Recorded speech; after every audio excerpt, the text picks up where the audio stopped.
Tetapi persoalan ketidakadilan kita harus punya kepentingan mengucapkan kebenaran.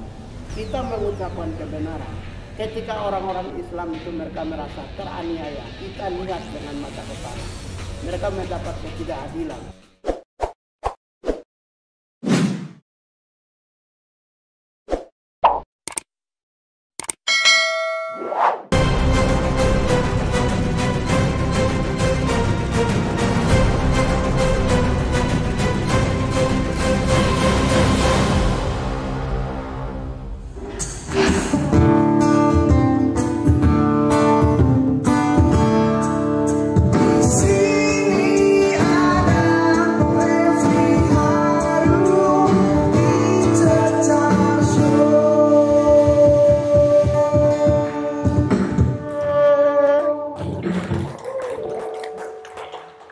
Assalamualaikum warahmatullahi wabarakatuh, Sobat RH sekalian. Jumpa lagi kita di channel yang keren ini, Keren Cadas. Kali ini di Cecar Show ada tamu istimewa dari ujung timur ya?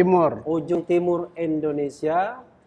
Beliau orang yang sangat vokal, pernah menjadi komisioner Komnas HAM, Komisi Nasional Hak Asasi Manusia, dan sekarang sangat vokal juga terhadap pemerintahan Jokowi, termasuk juga tentu fenomena terakhir tewasnya 6 Laskar Front Pembela Islam. Beliau adalah Natalius Pigai. Selamat sore. Sore. Saya panggil Bung ya? Ya. Bung Pigai ya. Bung Selamat Pigai. sore. Saya tuh kalau di Cecar Show, kenapa panggil Bung itu biasanya orangnya itu masih punya peluang untuk menjadi calon presiden Republik Indonesia. Amin. Tapi ya kita kasih ke Sumatera dulu. Ya, tapi jangan presiden Papua dong ya. Iya, kita kan memang tujuannya presiden Indonesia, tapi kita kasih dulu Jawa kan sudah 7. Oke, gitu kita ya. kasih Sumatera, nanti Sulawesi. Oh, Sulawesi sudah pernah. Pak Habibie? Ya kan bukan pemilihan. Bukan pemilihan ya. Baru nanti yang Papua terakhir juga tidak apa-apa. Tapi ya, kami kan harus Natalius Pigai presiden Papua, jangan begitu ya. Waduh. Itu saya mimpi untuk jadi presiden tuh juga nggak pernah di mana. Nggak pernah ya. Kita termasuk di presiden Papua juga nggak mimpi juga ya. Yang sedih kan saya, jadi nanti kita pisah. Jangan-jangan saya ke Sumatera lagi. Oh, Sumatera ya. Sumatera Selatan. Jadi Bung Pigai ini rupanya istri dari Papua ya? Dari Sumatera Selatan? Palembang. Dari Palembang. Jadi dulu sobat RH sekalian. Mantan istri, biar supaya kalau saya bawa perempuan, saya bawa pacar, jangan sampai dicurigai orang. Jadi mantan istri. Oh, mantan istri ya. Oke. Anak dua, udah mau kuliah. Kalau mantan ya saya nggak ceritakan lagi. Iya. Jadi saya baru tahu bahwa anak pernah dua. dengan dari Palembang. Oke. Anak 2, mau kuliah 1. Ya. Oke, Bung. Saya tahu Bung Pigai itu sangat concern ya, sangat perhatian soal hak asasi manusia. Ya. Pastinya soal Papua, soal demokrasi ya. Ya. Nah, cuma saya ingin tanya, Natalius Pigai itu artinya apa ya? Natalius itu Natal ya? Natal, saya lahir 25 Desember luar biasa, di gereja. Di gereja. Kalau Pigai itu marga ya? Pigai itu marga. Biasanya kan ada namanya family name. Family name. Natalius apa? Natalius apa Pigai? Natalius. Ya, Natalius. Pigai. Ada panjangannya nggak ada? Tidak ada. Oke, cuma 2 nama saja ya, Natalius Pigai. Iya, Bung. Kalau kita bicara tentang 6 tewas, itu di masyarakat itu terjadi pro dan kontra. Biasanya pro dan kontra itu didasarkan pada pemihakan spektrum politik kanan dan kiri. Ya kan, kanan itu Islam, ya kan? Ada di mana, gitu. Ya, kiri itu nasionalis, atau ya kalau Islam ada Islam kanan, ada Islam kiri, kan begitu. Tapi Bung, kalau saya lihat dari sisi pernyataan-pernyataannya itu ya, itu kok bau-baunya kayaknya agak pro kelompok Islam juga nih Bung. Ini mohon maaf ya. Padahal Bung kan Katolik ya? Katolik. Taat lagi Katoliknya ya? Wah. Karena kalau di Amerika itu ada teman saya dari Washington, dia bilang begini, untuk mengetahui apakah dia itu pro Demokrat atau Republik gampang, masih ke gereja apa enggak. Nah, kalau dia masih ke gereja berarti dia Demokrat. Oh, terbalik, Republik. Tapi kalau dia tidak ke gereja lagi berarti Demokrat. Bung, Demokrat atau Republik? Saya serius sekali. Antara ini. In between. Ya, kulitnya. Ya. Kulitnya itu Demokrat. Republik. Sering ke gereja. Oke, tapi penyikapannya itu Demokrat. Jadi saya Grey Party, bukan Green Party, Grey Party. Grey Party ya. Partai abu-abu. Tapi beliau luar biasa jawabannya ya, karena memang Sobat Era, Demokrat itu dianggap yang pro lingkungan, pro hak asasi manusia. Sementara Republik lebih konservatif, lebih ortodoks ya, urusan-urusan ke gereja dan lain sebagainya. Tapi beliau ke gereja rajin, tapi pro human right, termasuk pro hak-hak kaum atau kelompok agama yang berbeda ya. Itu latar belakangnya apa, Bung? Kok Anda kelihatan kelihatan agak pro-pro juga kelompok-kelompok gini. Kadang-kadang kita tahulah, kita frankly speaking, ya inilah politik kita, politik belah bambu yang sampai sekarang masih terasa antara cebong, kampret, kira-kira begitu. Bung kayaknya agak ngampret sedikit gitu. Silakan. Saya tidak masuk ke wilayah itu. Gitu ya. Yang jelas gini, kami ini kan membela manusia, pembela kemanusiaan. Pembela kemanusiaan itu tidak perlu lihat kamu, kelompokmu, kelompok dia, kelompok kita, kelompok mereka. Dia Islam kah, Kristen kah, Hindu, Buddha, Jawa, Maluku, Papua, Sumatera, semua. Siapa yang merasa hak asasinya terlanggar, itu tugas kita untuk melindungi. Kebetulan 5 tahun terakhir itu umat Islam mendapat ketidakadilan.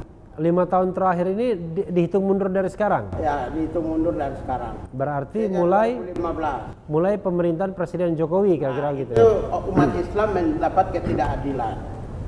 Dan kita sudah menjadi orang-orang prominent dalam human rights. Ya, tidak mungkin kita tidak menyatakan keprihatinan, tidak mungkin kita membiarkan mereka berjuang sendiri tanpa ada usaha-usaha perlindungan, pembelaan dari kelompok humanitarian. Humanitarianisme itu semua, seluruh agama itu ada nilainya.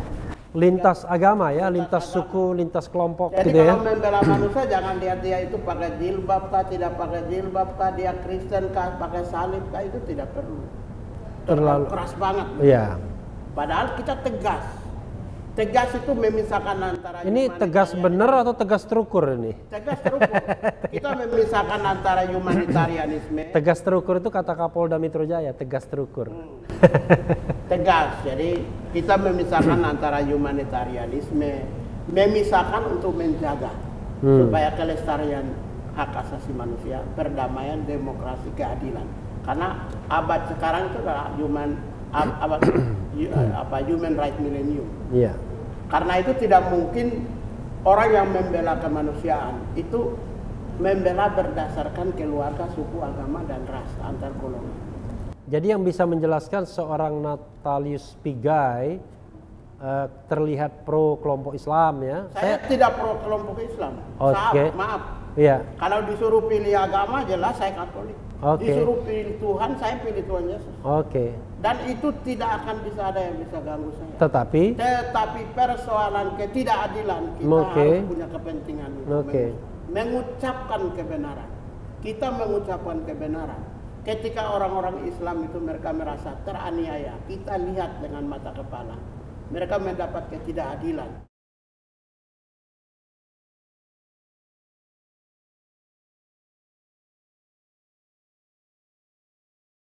Misalnya Bung, yang Bung bela misalnya ya, selain yang soal yang 6 tewas ini, hal lain yang Bung lihat misalnya Bung secara spesifik bela itu apa misalnya? Tim. Ini saya itu ketua tim, ketua loh bukan wakil anggota, ketua tim pemantauan dan penyelidikan kasus ulama, habaib, Ustadz Al-Qotot, Buniani, Habib Rizik, saya itu ketuanya.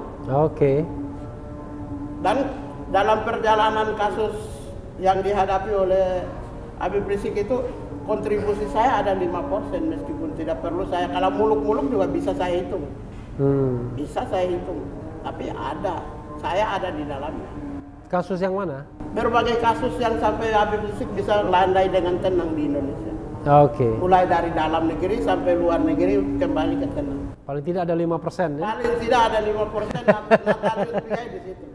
Kenapa? Karena saya selain membela Habib Rizik dan ulama, aktor-aktor yang orang-orang yang terduga atau orang-orang yang merasa teraniaya hak asasinya, selain membela mereka. Satu sisi ya, itu juga di sisi lain kan kita melihat kok negara ini terlalu menekan komunitasnya. Komunitas yang dimaksud apa? Ketika ulama itu dianiaya, agama Islam juga teraniaya. Karena antara ulama dan agama itu dua yang tidak bisa dipisah-pisahkan. Dua sisi dari mata uang yang sama. Mata uang yang tidak bisa dipisahkan. Karena itu tugas kita adalah menjaga supaya agama Tuhan itu terjaga secara baik. Sikap seperti ini mendapat tentangan nggak dari kelompok kelompok gereja misalnya, atau kelompok siapa? Syukur. Saya selalu didukung oleh pimpinan gereja Katolik. Selalu tahu sudah berapa kali saya sudah lapor. Terus yang kedua, pimpinan gereja Katolik di mana? Ya, Indonesia. Di Indonesia ya? Tidak perlu saya sebut. Nah, karena artinya gereja itu selalu menghormati usaha yang saya lakukan. Lalu yang kedua, orang Papua itu satu pun sampai sekarang di media sosial tidak pernah saya dikritik. Di media sosial ya, di Facebook, YouTube, di Instagram apapun tidak ada. Ya, yang ngeritik Bung biasanya yang pro pemerintah. Terus yang berikut, yang ini yang penting ini. Saya baru-baru ini jadi konsultannya Partai Golkar di NTT, Pusat Kristen, Pusat Katolik di Indonesia. Dalam rangka pilkada? Ada 9 kabupaten. Saya datang itu, maaf ya, ini kan orang tidak tahu. Kita datang orang jemput sampai berjubel-jubel. Ini bukan soal protokolnya. Ini orang kampung itu kalau begitu dengar kita datang, orang datang semua. Bahkan sampai kita dikasih suku, kita di marga saya dikasih. Lebih banyak dong daripada kerumunan Petamburan. Terus berikut Golkar bukan. kan orang datangnya kita tidak tahu. Terus Golkar di NTT itu dari 9 kabupaten itu menang hampir 6, semua menang 6. Dan itu saya datang itu semua dengan demikian yang menentang saya membela umat Islam itu cuma oknum-oknum orang Kristen, orang Hindu, Buddha, dan kaum minoritas dan yang bagian dari kelompok oligarki atau kelompok-kelompok pemerintah. Rakyat di bawah kan nyatanya NTT 9 kabupaten, 6 kabupaten saya menang dan saya satu-satunya konsultan. Kenapa enggak ikut pilkada sekalian aja? Bukan, maksud saya begini, kalau seperti saya ini kan dianggap antagonis oleh kaum minoritas. Nyatanya NTT menang 6 dari 9 kabupaten. Bung mau mengatakan bahwa itu fenomena elit saja, ya kan? Elit saja. Jadi yang benci sama kita, yang tidak suka sama kita karena membela kebenaran itu hanya kelompok-kelompok minoritas elit saja. Jadi yang tidak suka dengan Habib Rizik elit juga? Elit juga. Elit juga. Itu. Ini atau paling tidak digerakkan elit mungkin ya? Ya, digerakkan elit saja. Dan oknum-oknum tertentu yang ada di beberapa partai politik dan jabatan di pemerintah. Nyatanya di lapangan tidak. Selama ini pernah terancam Bung, atau diancam? Bagaimana? Yang ancaman seperti apa? Ya, ancaman untuk diculik, untuk dibunuh, untuk handphone saya itu kalau saya hitung yang inbox ya, itu ada 500. Dari tahun 2016 ketika saya nangani kasus Habib Rizik dan lain sebagainya, itu ada tekniknya. Kalau itu di Twitter, saya blokir langsung. Kalau Facebook, saya blokir langsung. Yang jangankan yang orang teror ya. Terus kalau di Instagram saya blokir. Kalau di WA saya tidak baca. Jadi nggak merasa diteror? Mau teror kayak apa kayak. Kita ini kan masa kita membela orang kecil kita juga terasa terteror, kan tidak boleh. Okay. Kami yang pembela ini saja kalau merasa terteror, orang yang biasa orang kecil itu pasti terancam. Karena itu tidak, ya kita kan tidak boleh. Jadi tekniknya adalah blok, ya, blok mereka, blokir mereka, atau tidak baca. Tidak baca, abaikan. Soal membela kelompok Islam, Bung kan mengatakan bukan membela kelompok Islamnya, tetapi itu kan karena perspektif HAM-nya. Jadi siapapun yang dipinggirkan, maka Bung akan bela, kan kira-kira begitu. Betul. Ya, tapi tetap saja rasanya kan konsekuensinya Bung sebagai, ini mohon maaf nih, sebagai minoritas ya, minoritas dari sisi agama Katolik, minoritas dari sisi suku ya. Ya, kalau kita bilang di Jawa ini pasti orang Papua jadi minoritas. Betul. Itu nggak mengalami kesulitan, Bung? Ya, gini, kalau seorang pembela kemanusiaan yang membela semua orang, tidak usah mempertimbangkan apa dampaknya. Karena kita meyakini bahwa manusia itu adalah penuh dengan cinta kasih. Dan ajaran Katolik itu ya? Ya, semua. Islam semua, juga kan ada. Jadi semua, karena itu tidak mungkin orang itu benci ketika kita memutuskan membela orang-orang kecil, miskin, orang-orang yang merasa teraniaya. Teraniaya dalam konteks human rights adalah relasi antara negara, state dengan civil society, dengan society, rakyatnya, state dengan warga, di mana state memiliki kekuasaan karena punya otoritas dan sumber daya, berpotensi terjadinya pelanggaran hak asasi manusia. Karena itu orang-orang rakyat yang tidak memiliki kekuatan otoritas, yang posisinya lemah, kita harus memastikan berada di samping mereka atau di belakang mereka. Jadi sebenarnya seorang aktivis HAM itu nalurinya pasti membela yang lemah kan? Dan yang lemah itu pasti non-state kan? Lemah itu gini, membela kepada kaum lemah itu hampir 80%. Tapi membela kepada fakta atas kebenaran itu 20%. Karena kan orang-orang yang misalnya mereka adalah aktor negara. Tapi seringkali juga keluarganya juga sering kena dampak. Karena itu secara pribadi harga dirinya kita bisa jaga. Terlepas dari perbuatannya. Misalnya seorang oknum, katakanlah Jokowi itu, orang kritik dia katakan dari sisi fisiknya, kita pasti bela. Karena itu tapi kesalahan kebijakannya, abuse of powers-nya, semua kita pasti. Itu soal yang sifatnya personal. Kalau personal kita bela. Jadi kita juga tetap pisahkan. Kita selalu berada pada semua orang yang perlu kita bela. Sehari-hari setelah tidak Komnas HAM apa kegiatan? Kegiatan saya lebih banyak dibanding Komnas HAM. Komnas HAM hanya masuk pagi, kadang jam 5, pagi jam 6. Sekarang jadi tim sukses segala ya? Ya, itu konsultan. Kenapa saya konsultan dalam pilkada? Konsultan menang di berapa daerah tadi? Dari 9 di NTT, 6 menang. Di Papua belum lagi. Di Papua saya tidak boleh ngomong karena saya punya kepentingan pribadi 2023.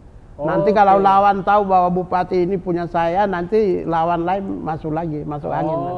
2023 itu pemilihan gubernur. Tapi masalahnya kan belum tentu ada pemilihan kan? Jangan-jangan digeser ke 2024 semua kan? Di rancangan undang-undangnya 2023. Pemilihan langsung itu 2027. Kan perhitungannya serempak itu 2,5 tahun setelah pemilu 2014. Jadi 2023 masih. 2027 baru tingkat kemungkinan pemilihan secara serentak nasional ya. Itu rancangan di DPR ya. Kebetulan yang saya membantu Pilkada Golkar ini ketua Komisi 2, jadi saya tahu. Saya tahu sedikit dia menjelaskan. Iya, Bung.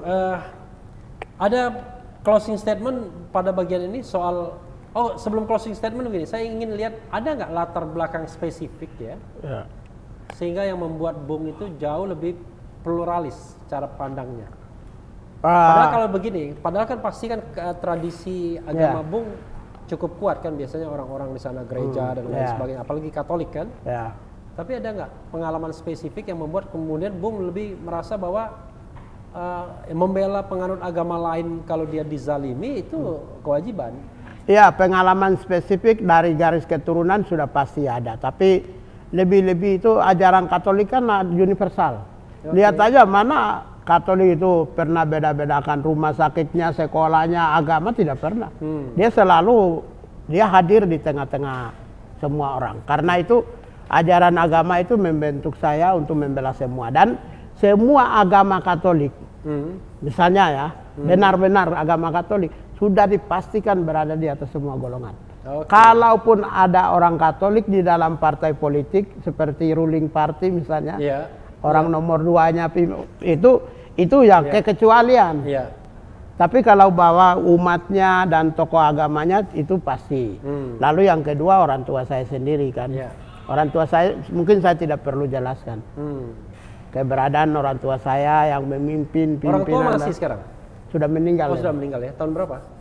Sudah tahun 2000. Oh, tahun 2000. Jadi Bung, pada bagian ini ada closing statementnya mengenai mengapa Bung kok walaupun seorang Katolik tetapi pandangannya banyak orang yang menilai bahwa sepertinya kok pro kekuatan Islam atau pro kelompok-kelompok Islam yang dipinggirkan oleh negara begitu. Ya, saya kira gini, intinya itu kan tentu semua agama mengajarkan membela kepada semua orang. Kemudian negara juga mengajarkan yang sama. Dasar konstitusi, dasar Pancasila, berbagai undang-undang juga sama. Karena itu kalau ingin menjadi seorang public figure, ingin mengelola negara, ingin menjadi seorang aktivis, lawyers misalnya, itu yang paling penting adalah hilangkan dulu sekat-sekat primordialnya. Jadi harus berpikir meletakkan pandangan plural, multikultur, ya, egalitarianisme itu harus berada di depan daripada kepentingan pribadi atau golongan. Saya kira itu yang prinsip paling utama.